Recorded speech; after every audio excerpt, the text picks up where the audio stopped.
So, ayun nga, no? Marami pa rin talagang nagtatanong paano nga ba ma-fix yung bubbles dun sa Messenger. Kagaya ng ganito.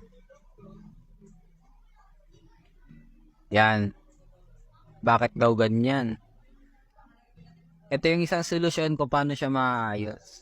Bali, pangalawang video ko na to kasi hindi ko na-upload yung isa eh. So, ganyan. Ang gagawin mo lang, punta mo na sa Messenger. Click mo tong tatlong guhit, then sa settings, then scroll down, hanapin mo yung bubbles. Then, nothing can bubble. Okay na. Then, pinutin mo yung app updates. Pagtapos niyan, i-off mo tong auto update messenger. Turn off. Then, okay na yun. Back mo na, back.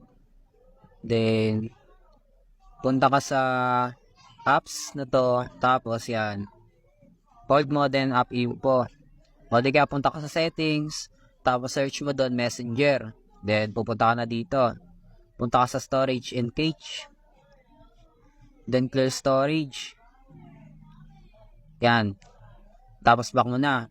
Punta ka ulit sa messenger.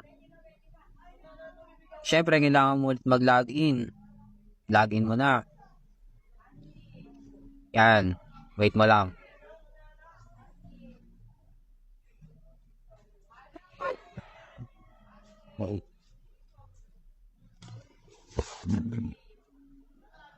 Pagtapos mo mag-login, okay na yan. Then, check mo. What?